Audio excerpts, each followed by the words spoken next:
India की बिहार में seat sharing को लेकर यह बड़ी खबर है, क्योंकि 15 मार्च तक सीट शेयरिंग फाइनल हो जाएगी। यह बड़ी खबर मिल रही है। अगले 2 से 3 दिन में आरजेडी और कांग्रेस के बीच बैठक की भी संभावना है और कांग्रेस को 8 से 10 सीटें मिलने की उम्मीद को लेकर यह खबर है। इस बीच यह भी बता दें कि पप्पू यादव के भी इंडिया में शामिल होने की खबर मिल रही है। कुमार विक्रांत हमारे सहयोगी इस वक्त हमें ज्वाइन कर चुके हैं। इसी बड़ी खबर पर क्या इनपुट कुमार?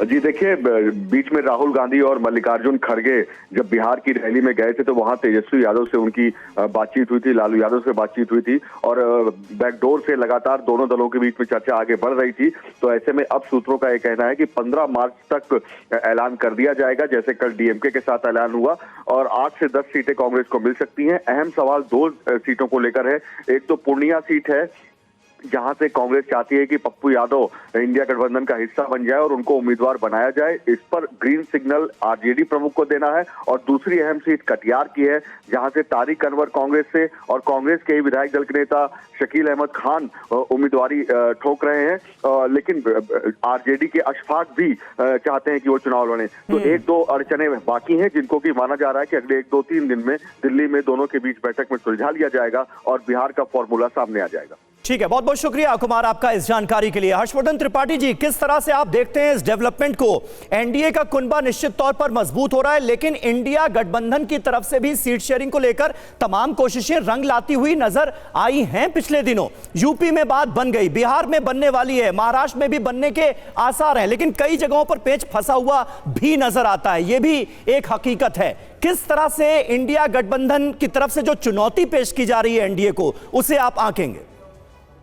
नहीं, देखिए, मुझे लगता है कि विपक्ष का काम है कि वो सरकार में जो भी राजनीतिक दल है उसके खिलाफ कोशिश करे। कोशिश में वो गठजोड़ बनाता है अगर पार्टी बहुत कमजोर हो जाती है। कांग्रेस की जो दशा है उसमें वो इस स्थिति में भी नहीं है कि जहां सिर्फ उसका मुकाबला है, यानी भारतीय जनता पार्टी के सामने सिर्फ कांग्रेस है। गठजोड़ तो वहां हो रहा है जहां पहले से ही गठजोड़ की स्थिति है। तो जो मूल काम था, यानी भारतीय जनता पार्टी के सामने कांग्रेस जहां लड़ती है, वहां तो अभी भी वो शून्य की स्थिति में है। और जो बड़ा दुर्भाग्य है कि आप सोचिए कि कांग्रेस पार्टी गठजोड़ बना रही, बहुत अच्छा है, उत्तर प्रदेश में आपने बताया कि गठजोड़ बन गया, लेकिन क्या पहली लिस्ट में रायबरेली और अमेठी जैसी सीट का भी नाम नहीं आ सकता था? क्या कांग्रेस पार्टी को एकदम नहीं लग रहा है कि उत्तर भारत में उसको कोई वोट देने वाला है? अब ये बहुत अच्छी स्थिति नहीं है। आपको अगर लगता है कि एक पप्पू यादव के एनडीए में आ जाना ये भी कोई खबर है, इससे भी कोई राजनीतिक समीकरण बन बिगड़ सकता है, तो फिर तो प्रतिदिन भारतीय जनता पार्टी 2-4 कांग्रेस के नेताओं को ले आ रही है, कुछ एक इधर से भी जा रहे होंगे। मुझे लगता है मोटा मोटा जो बड़ी पार्टियां हैं, क्षेत्रीय पार्टियों में भी जिनका आधार है, जो 2-4 सीटें जिता सकती हैं, जिनके पास एक समूह का वोट है, वो कहां जुड़ रहा है, उसमें भारतीय जनता पार्टी बहुत आगे दिखती है। और उससे भी ज्यादा महत्वपूर्ण, अपनी तैयारी में भाजपा बहुत आगे है। कांग्रेस का संकट यह है कि राहुल गांधी तक अभी अमेठी से लड़ने की हिम्मत नहीं कर पाए हैं। दीपक से मैं इसका जवाब ले लेती हूँ, वो भी कुछ कहना चाहते हैं। हर्षवर्धन जी बताएं। दीपक, देखिए, ऐसी निष्पक्ष पत्रकारिता को पूरा देश दाद देना चाहेगा। जो कांग्रेस की सीटों को तो आकलन कर रहे हैं, लेकिन ये निष्पक्षता कहां जाती है कि भाजपा अभी नितिन गडकरी जी का नाम नहीं अनाउंस करती है, भाजपा अपने मंत्रियों का नाम अनाउंस नहीं करती है। तो कमाल की पत्रकारिता है, कमाल के निष्पक्ष लोग बैठे हुए हैं, कमाल का आकलन हो रहा है,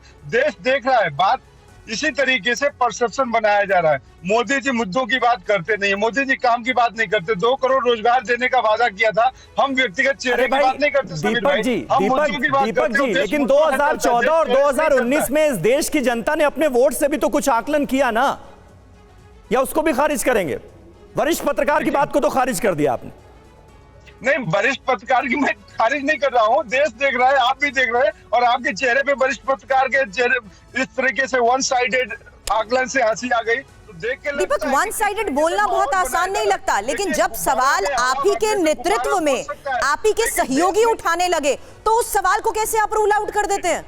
सुरभि जी, देश में गुब्बारे में हवा भरने से गुब्बारा तो फूल सकता है, लेकिन देश की अर्थव्यवस्था नहीं आगे बढ़ सकती, देश में रोजगार नहीं बन सकता। तो मोदी जी मुद्दों के आधार पर भी आपके सहयोगी आपके साथ क्यों नहीं जुड़ रहे, क्यों अलग हो रहे हैं आपसे? नामुमकिन है। मोदी जी है तो जितने भी बलात्कारी हैं सब सुरक्षित है। तो मोदी जी का जो सुरक्षा कवच है वो किनके लिए? मोदी जी का सुरक्षा कवच, जो भाजपा में आ जाओ, वो मोदी जी के साथ हो जाओ, भाजपा को सपोर्ट कर दो, वो सब सुरक्षित है, चाहे उनके ऊपर कितना भी आ रहा हो। खुद स्वयं मोदी जी मतलब जिस इंडिया अलायंस को बनाने में बड़ी भूमिका नीतीश ने निभाई वो आपका साथ छोड़ चुके हैं। ममता बनर्जी पहले ही तंज कस चुकी हैं। वहीं क्षेत्रीय दलों की बात करें तो उत्तर प्रदेश में अब देख लीजिए जयंत चौधरी भी क्या फैसला ले चुके हैं।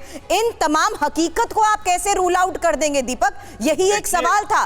क्या ये एक सबसे बड़ी वजह है कि इन्हें कांग्रेस का नेतृत्व स्वीकार नहीं है? कहते हैं ना, कुछ तो मजबूरियां रही होंगी, ऐसे ही कोई बेवफा नहीं होता। तो इनकी मजबूरियां क्या है? जयंत चौधरी का बयान, इंटरव्यू आपने देखा कि हम सत्ता के साथ रहना चाहते हैं। तो जितने सत्ता के साथ रहने वाले लोग हैं, जितने सत्ता के बिना नहीं रह सकते, जो संघर्ष से डर लगता है। ठीक है दीपक मैं आता हूं आपके पास। मैं आता हूं आपके पास। अहम खबर आ रही है, शरद पवार ने बारामती से कैंडिडेट का ऐलान कर दिया है। सुप्रिया सुले को शरद पवार ने बनाया उम्मीदवार। पुणे के भोर इलाके में शरद पवार ने यह ऐलान कर दिया। देखिए इस बार बारामती से एनसीपी शरद गुट की उम्मीदवार सुप्रिया सुले होंगी। यह ऐलान शरद पवार की तरफ से कर दिया गया है। शरद पवार ने सुप्रिया सुले को, अपनी बेटी को, इस सीट से बनाया है कैंडिडेट।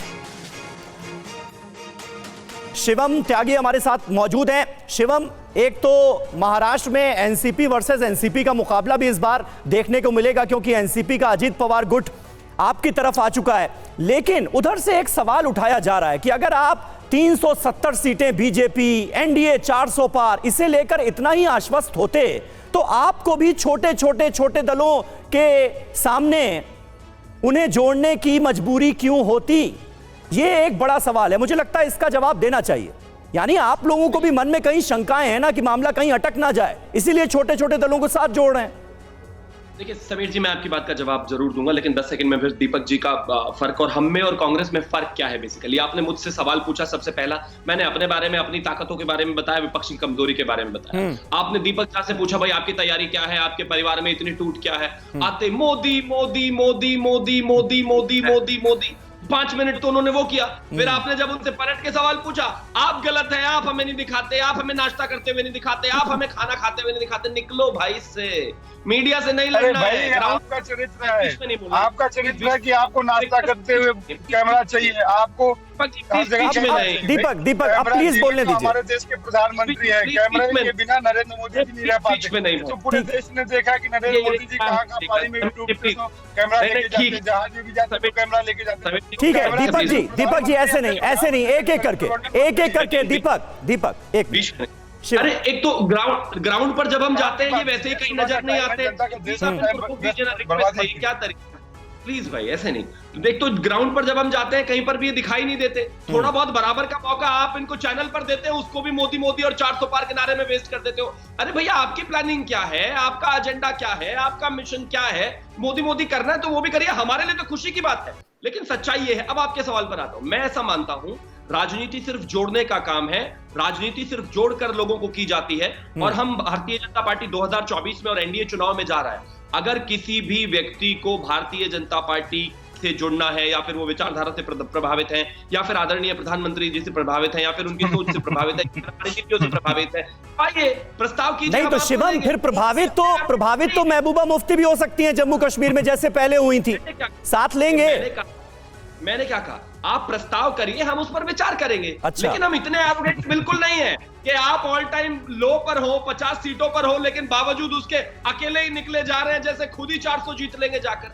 ये एरोगेंस नहीं होनी चाहिए राजनीति में भाई। आपको लेकिन सवाल शिवम यहाँ आपकी एरोगेंस को लेकर भी उठाया गया, ये कहते हुए जो बात थोड़ी देर पहले दीपक ने कही थी कि संगठन स्तर पर नाराजगियां यहाँ भी हैं।